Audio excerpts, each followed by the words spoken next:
Avis vascular centre మన దేశంలోనే the best varicose vein hospital. నమస్తే రమగారు. నమస్తే రమగారు, ఏదైనా మంచి స్టోరీ చెప్తారా?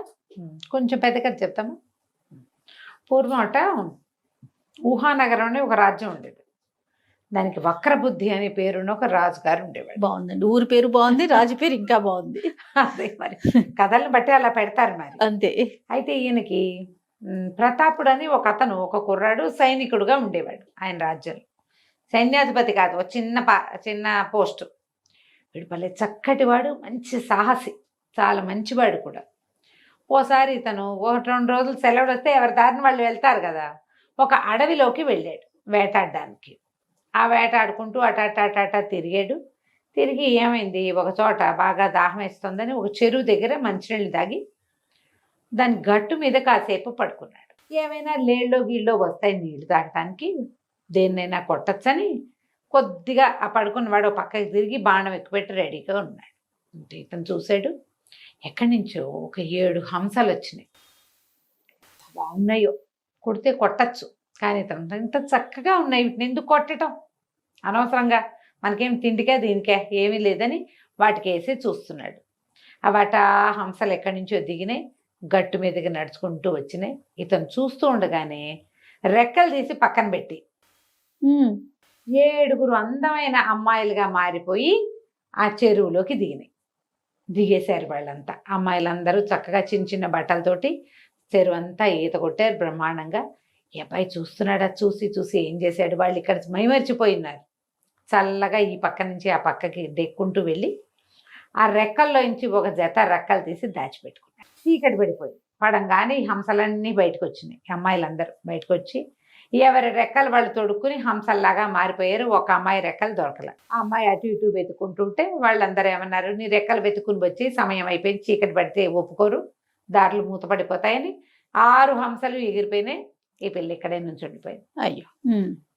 అటు ఇటు తిరిగింది, కొంచెం దుఃఖంగా చెప్పింది, నా రెక్కలు దొరికిన మహానుభావులు ఎవరో, దయచేసి నా రెక్కలు నాకు ఇవ్వండి, మీకేం కావాలంటే అది చేస్తా.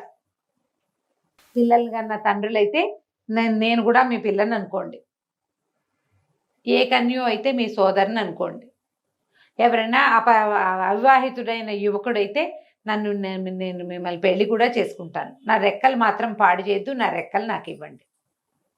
జాలేసింది తనకి, బతిలాడుకుంటోంది అంత చక్కటి అమ్మాయి. తను కనపడ్డాడు ఆ అమ్మాయికి. కనపడి అతను అన్నాడు, తీసుకొని రెక్కలు నువ్వు తీసుకో, నేను బాధ పెట్టినందుకు నన్ను క్షమించు, నువ్వు వెళ్ళిపోతావేమో వెళ్ళిపోమన్నాడు. అనేసరికల్లా అమ్మాయి ఏంది, ఎంత మంచివాడివి, మానవుల్లో ఇంత మంచివాళ్ళు ఇంత చక్కటి వాళ్ళు ఉంటారా, మానవులు ప్రమాదకారులని మా ఊళ్ళల్లో చెప్పుకుంటారు అన్నది.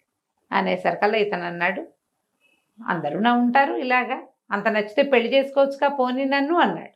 అనేసరికి ఆవిడ నవ్వింది, నేను మాట ఇచ్చాను ముందేనని మెడలో ఉన్న నవరత్నాల మాల తీసి అతని మెడలో వేసింది. నేను అన్నాను ముందే, అవివాహితుడైన వాడైతే వివాహం చేసుకుంటాను అని, నా రెక్కలు పాడైతే ఇంకా నాకు జీవితమే లేదు, అవి ఉంటే నేను ఎప్పటికైనా కొంతకాలానికి మా ఇంటికి వెళ్ళగలుగుతాను అని చెప్పింది. ఆ రెక్కలు దాచిపెట్టుకుంది. అతనితో పాటు అతని ఇంటికి వచ్చేసి వాళ్ళకు కూడా లోకంలో తెలిసిపోయింది, మానవుడు ఎవరికో మా తమ చెల్లెలు దొరికేసింది అని. ఇక అతను అమ్మాయితో పాటు ఇంటికి తీసుకొచ్చుకున్నాడు. చిన్న సామాన్యమైన కుటుంబం, పర్వాలేదు. కానీ ఎప్పుడైతే ఈ అమ్మాయి ఇతనితో పాటు ఒక అందమైన అమ్మాయి, చక్కగా మంచి బట్టలతోటి దేవతా స్త్రీలాగా ఉన్న అమ్మాయి వచ్చిందో ఊరంతా చెప్పుకున్నారు. బాగా చెప్పుకుని రాజుగారి దాకా పోయింది. రాజుగారు పిలిచాడు, ఏమిటో మీ ఆవిడ చాలా అందగత్తట, అంత చక్కటి అమ్మాయిని ఎట్లా సంపాదించబోయి ఏమిటో అని అడిగాడు. అడిగితే నా భార్య ఒక దేవతా స్త్రీ అండి, ఇలాగా హంస రెక్కలు ఉన్నాయి వాళ్ళకి, నేను ఆ రెక్కలు సంగ్రహించడం వల్ల ఆమె నాతో వచ్చింది అని చెప్పేసరికి ఆ వక్రబుద్ధి రాజుగారికి చాలా ఆశ పుట్టింది.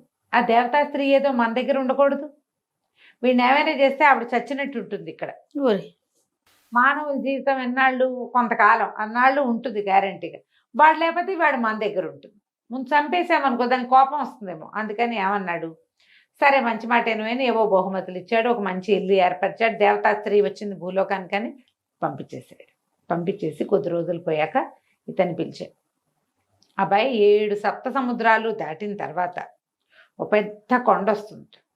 సప్త సముద్రాల తర్వాత ఉండే కొండ మీద ఒక చివరి శిఖరం మీద ఒక పెద్ద భవనం ఉంది. అందులో చిత్రాంగుడు అనే ఒక యక్షుడు ఉన్నాడు. వాడు 9 అంగుళాల మనిషి, 90 గజాల పిలక ఉన్నాయి వాడికి. 9 అంగుళాల ఇంతే అదే ఉంటాడు అదే వాడు. కానీ 90 గజాలు 90 గజాల పిలక ఉంది వాడికి. యక్షుడు మహాశక్తిమంతుడు. వాడి దగ్గర ఒక భూతం ఉంది, అదృశ్య సేవకి దాని పేరు. ఓ కథలో తెలుసుకున్నాను. నువ్వు పోయి ఆ శక్తిని స్వాధీనం చేసి పట్టుకురా, నిన్ను సైన్యాధిపతిని చేస్తా అని చెప్పాడు. ఇప్పుడు నేను వెళ్ళానండి, నా చేత కాదండి అనడానికి వీలు లేదు. దేవతాస్త్రీని భారీగా పొందున్నాడు ఇతను. పైగా ఇతడు సాహసి కూడా కొంచెం. సరే వెళ్ళాడు, ఇంటికి వెళ్ళిపోయాడు. ఇంటికి వెళ్ళి భార్యకి చెప్తే భార్య అంది, అదేం పెద్ద విషయం కాదు, నేను వచ్చి చాలా రోజులైంది, మా అమ్మ అక్కయ్యలందరూ బెంగపెట్టుకుని ఉంటారు, నువ్వు నా మాట విను, నేను ఒక వెండి బంతి ఇస్తాను, ఈ బంతి పట్టుకెళ్ళు. మా లోకంలో కనుక ఈ బంతిని చూపిస్తే, బంతిని వేస్తే మా వాళ్ళకి తెలుస్తుంది. నీ మెడలో ఉన్న వస్తువుని బట్టి నవగ్రహాల నవరత్నాల మాల ఉంది కదా, మాలను బట్టి వాళ్ళు నిన్ను గుర్తుపడతారు, మా అమ్మ దీనికి ఏమైనా సహాయం చేస్తుంది నీకు అని చెప్పింది. వీళ్ళు ఒక రకమైన దేవత జాతులు వాళ్ళు. సరే ఇతను ఏం చేశాడు, కొండలు కోనలు దాటుకుంటూ వెళ్ళి ఒక మాయా సరోవరం, అమ్మాయి చెప్పిన అడ్రస్ ప్రకారం ఆ సరోవరంలో బంతిని పడేసేసరికల్లా నీళ్ళన్నీ పక్కకిచ్చి పక్కకి వెళ్ళిపోయి తను దిగి వెళ్ళడానికి దారి కనపడింది. అతను ఆ దారి వెంబడి పాతాళ లోకం వైపుకి నడుచుకుంటూ వెళ్ళాడు. వెళ్ళగా ఓ ఉద్యానవనాలు అవి ఇవి వచ్చినాయి. ఈ యువకుడిని చూసి అమ్మో మానవుడు అని కొంతమంది అటు ఇటు వెళ్ళిపోయారు, కానీ ఒకళ్ళిద్దరు మెళ్ళో మాల చూసి గుర్తుపట్టి ఇతను అత్తగారి దగ్గరికి తీసుకుపోయారు.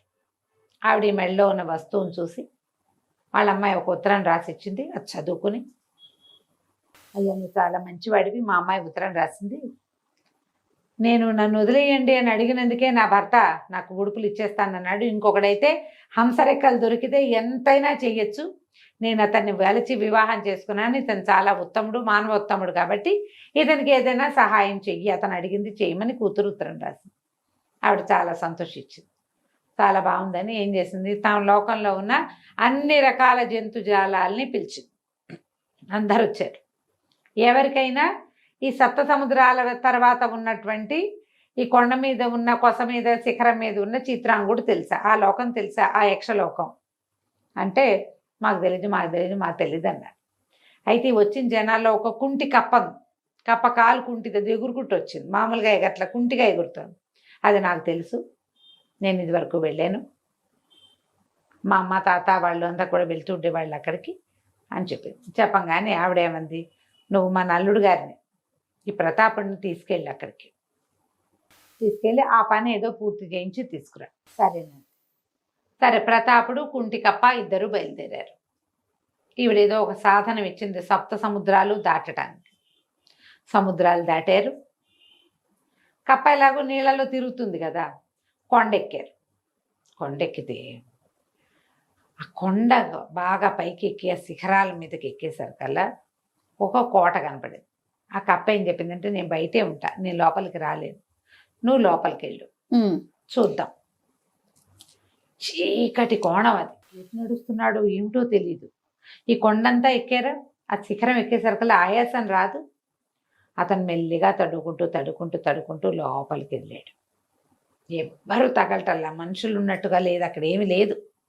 ఆ చీకటి కోణం లోపలికి వెళ్ళి సరే స్తంభాలు అవి ఇవి తగులుతున్నాయి చేతులకి. కొద్దిగా కాసేపటి కళ్ళు అలవాటు పడతాయి కదా, ఒక స్తంభాల చాటున కూలబడ్డాడు. ఆ ఆయాసం వచ్చేస్తుంది. ఈ ఆయాసం అణిగే సమయానికి ఢామ్మని వాకిలి తలుపులు తెరుచుకున్నాయి. ఆ బయట ఒకడు నిలబడి ఉన్నాడు. వాడి 9 అంగుళాలు ఉండి పెద్ద పిలకుంది. వాడి పెద్ద కేకలు పెడుతున్నాడు, అదృశ్య సేవకి అని. అనంగానే టక దీపాలు వెలిగిపోయినాయి లోపల. ఈ ప్రతాపుడు తను కనపడతాడు, కబుక్కున్న స్తంభం వెనకాల దాక్కున్నాడు. వాడు ఆ పిల్లక సవరించుకుంటూ చిత్రాంగుడు లోపలికి వచ్చాడు. నేను సభకి వెళ్ళాలి, అన్నం పెట్టవా, ఎప్పటికి భోజనం పెడతావు నువ్వు అని గట్టిగా అరిచాడు. అరవంగానే వెంటనే ముందేమో ఈ దీపాలు వెలిగిపోయినాయి. ఒక దీపం చేత్తో పుచ్చుకుని ఒక దీపం కదులుతూ వస్తుంది. ఇతనికి ఒక కలశం ముందు కాళ్ళు కడుక్కోవడానికి నీళ్లు, కాళ్ళు కడుక్కున్నాడు. ఆ తర్వాత ఇతను లోపల నడిచొస్తుంటే ఒక పెద్ద ఆకు, దాని నిండా ఆహార పదార్థాలు, పక్కన ఒక విసనకర్ర ఇట్లా విసురుతూ కనపడుతోంది. మనుషులు కనిపించట్లా. ఈ కూర్చున్నాడు ఈ చిత్రాంగుడు. చకా చకా చకా భోజనం చేసాడు. భోజనం చేసి నేను వెళ్ళొస్తాను అని వెళ్ళిపోయాడు. వెంటనే మొత్తం దీపాలన్నీ ఆరిపోయిన చీకటి కోణం. ఈ ప్రతాపుడు బాగా ఆలోచించి అదృశ్య సేవకి కొంచెం దీపాలు వెలిగించమ్మా అన్నాడు. అనగానే మళ్ళీ దీపాలు వెలిగినాయి. ఓ.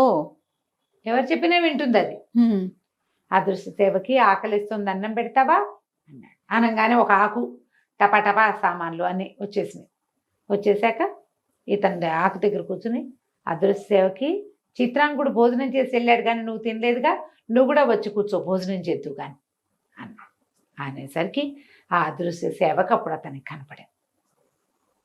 ఇంత మంచివాడివి, ఎన్ని సంవత్సరాలుగా సేవిస్తున్నానో ఒక్కనాడు ఇంత మృదువైన మాట నేను వినలేదు. నన్ను తినమని ఏనాడు అతను చెప్పల. హ్మ్. ఒక్కసారి కూడా నువ్వు తిన్నావా అని అడగలేదు, నువ్వు తిను అనలేదు. నువ్వు చాలా మంచివాడివి అంటే సరే మరి నాతో రా, నాతో వచ్చేయి అయితే అన్నాడు. అనేసరికల్లా ఆ సేవకి ఏం చెప్పిందంటే నేను అలా రాలేను, హ్మ్. నన్ను ఆజ్ఞాపిస్తేనే చేస్తా, నన్ను ఆజ్ఞాపిస్తే వస్తాను నీతోటి. సరే అన్నం తినన్నాడు. ఆ భూతం కూడా కూర్చుని భోజనం చేసింది. దాని భోజనం ఇంతంతా ఇతనికి అన్ని పెట్టింది, చక్కగా తిన్నాడు. అప్పుడు లేచాక అదృశ్య సేవకి ఇది వదిలేసి నా వెనకాల రా మా ఇంటికి నాతో పాటు అనగానే సరే అని వెనకాల పడి వచ్చేసి బయటకు వచ్చాక కుంటికప్ప కేంద్ర ఉంచింది కొండ కింద. అదే అక్కడ ఎక్కాడు కదా ఇతను. అక్కడికి వెళ్ళాక ఇతను నాకు ఈ కుంటికప్ప నా ప్రాణ స్నేహితుడు, ఇంత దూరం ఇతన్ని తీసుకొచ్చాడు, ఇతను కుంటితనాన్ని పోగొట్టవా అని అడిగాడు. అడగగానే కాలు కుంటిపోయింది దానికి, ఆ కప్పకి చేసేసింది, అది ఏమైనా చేయగలదు. ఈ కథ అంతా నడుస్తుంటే అక్కడ ఏమైంది, ఈ ప్రతాపుడిని ఇక్కడికి పంపించాడు కదా వక్రబుద్ధి, ప్రతాపుడు భార్య ఒకతేగా ఉంది. హ్మ్. ఆమె దగ్గరికి వెళ్ళి నీ భర్త ఇక రాడు, నేను ఈ దేశాన్ని వెళ్ళే రాజుని, నువ్వు ఒక సైనికుడితో వచ్చావు, నన్ను పెళ్లి చేసుకో, నాతో పాటు ఉండమని అడిగాడు. ఆవిడ ఏం చేసింది, పిచ్చి వేషాలు ఇస్తే చంపేస్తాను, నేను ఎవరనుకుంటున్నావు, మానవుడిని వలిచి వచ్చానంటే నా దేవతా శక్తులు వదిలిపెట్టుకుని రాలేదు, అతను మంచితనానికి వచ్చాను, నాతో పిచ్చి పిచ్చి వేషాలు వేసామంటే చంపేస్తాను. భయం వేసింది ఇతనికి, తగ్గిపోయాడు. కానీ ఆమెను బలవంతం చేసే సాహసం లేదు. కానీ ఏం చేశాడు, ఒక ఒంటి స్తంభం మేడ కట్టి అందులోకి ఆమెను ప్రవేశపెట్టాడు, బంధించేశాడు అనమాట లోపల. ఆమె ఆ బంధనంలోనే లోపల ఉండిపోయింది. ఇప్పుడు ఇతను ఏం చేశాడు, ప్రతాపుడు ఈ కుంటి కప్పని తీసుకుని ఈ అదృశ్య సేవకుని వెంట పెట్టుకుని మా అత్తగారింటికి తీసుకెళ్ళన్నాడు. ముందు ఆ కప్పని తీసుకెళ్ళి అక్కడ దిగవిడిచి అత్తగారికి చాలా థ్యాంక్స్ చెప్పాడు. ఇలా జరిగిందంటే ఆవిడ చెప్పింది, అవును ఆయన నీ మంచితనమే నీకు శ్రీరామ రక్ష, నువ్వు మంచివాడు అవటం వల్లే మా అమ్మాయి నిన్ను పెళ్లి చేసుకుంది, నువ్వు మంచివాడు అవటం వల్లే ఈ అదృశ్య సేవకి నీతో పాటు వచ్చింది, ఈమెను తీసుకుని వెళ్ళు అని చెప్పి ఈయన ప్రతాపుడు ఏం చేశాడు, ఈ అదృశ్య సేవక భూతాన్ని వెంబడబెట్టుకుని సొంత ఊరికి వెళ్ళిపోయాడు. ఇంట్లో చూస్తే భార్య లేదు. ఇతను రాజుగారి దగ్గరికి వెళ్ళాడు. వెళ్ళేసరికల్లా రాజు ఆశ్చర్యపడి వీడు వస్తాడని ఊహించలేదు. మరి ఇతను చూసేసరికల్లా అతను హడిలిపోయి నేను నీ భార్యని సొంతం చేసుకోవడం కోసం నేను పంపించాను, నువ్వు ఇప్పుడు సైన్యాధిపతి అవ్వాలంటే నువ్వు అమ్మాయి నాకు స్వాధీనం చేయమనేసరికి అతను గట్టిగా ఒప్పుకోలేదు. ఈ లోపల అదృశ్య సేవకి ఏం చేస్తుంది, జనం అంతా ఇతని మీదకి వచ్చారు. రాజుగారు ఇతను బంధించమంటున్నాడు. అందరినీ లైన్లో పెట్టింది. రాజును తీసుకెళ్ళి ఒక పెద్ద బురదకుంటుంటే అందులో కుక్కేసింది. ఈ మంత్రులు వాళ్ళు నిర్ఘాంతపోయారు, ఏమిటయ్యా ఇదేం జరుగుతోందన్న. అయితే ప్రతాపుడు చెప్పాడు, ఈయన ఒక అదృశ్య సేవకి భూతాన్ని తెమ్మన్నాడు, నేను ఆ భూతాన్ని వెంబడి పెట్టుకొచ్చాను, నా భార్యని ఇది చేయడం కోసం చేశాడు ఇంత పని, ఆమెను మానవరాలుగా ఎంచకూడదు, ఆమె దేవతా స్త్రీ అని ముందే చెప్పాను, ఆమె సహాయంతో ఈ భూతాన్ని పట్టుకొచ్చుకున్నాను నేను అనేసరికి మంత్రులు ముగ్గురు అన్నారు, బాబు ఎందుకు వచ్చింది, రాజుగారిని ఎటాగో బురదలో కుక్కేసింది మీ భూతం, హాయిగా నువ్వే రాజు బాబు, నీకు ఇంత సాహసివి, రాజ్యానికి కావాల్సింది ఏదైనా నువ్వు చేయగలవు, నువ్వే రాజ్యాన్ని తీసుకోమన్నారు. ఇక మిగిలిన వాళ్ళకి ఎవరికి మాట్లాడడానికి కూడా ఏం లేదు. సరే ఇతను ఏం చేశాడు, నా భార్య ఎక్కడుందంటే ఆవిడ ఎక్కడో పైన పెట్టారు, ఆవిడని విడిపించుకుని తెచ్చుకున్నాడు. ఇతను ఎప్పటికీ రాజ్యానికి రాజుగానే ఉన్నాడు. అతనికి ఏదైనా అవసరమైతే శత్రువులు లేరు, ఏం లేరు. ఎందుకంటే ఈ అదృశ్య సేవకుంది 1000 మంది వచ్చినా వాళ్ళందరినీ మడతపెట్టి బురదలో కుక్కేయగలదు అది. కానీ అతనితో పాటే ఉంటూ చాలా సంవత్సరాల పాటు ఆ రాజ్యానికి రాజుగా ప్రతాపుడు, అతని భార్య రాణిగా ఉండి ఆ రాజ్యాన్ని పాలించుకుంటూ ఉన్నారు. కథ కంచికి మనం ఇంటికి. బాగుంది. మనకు కూడా దొరికితే బాగుండు కదా. చాలా బాగుంటాం గారు. నమస్తే అండి. నమస్తే.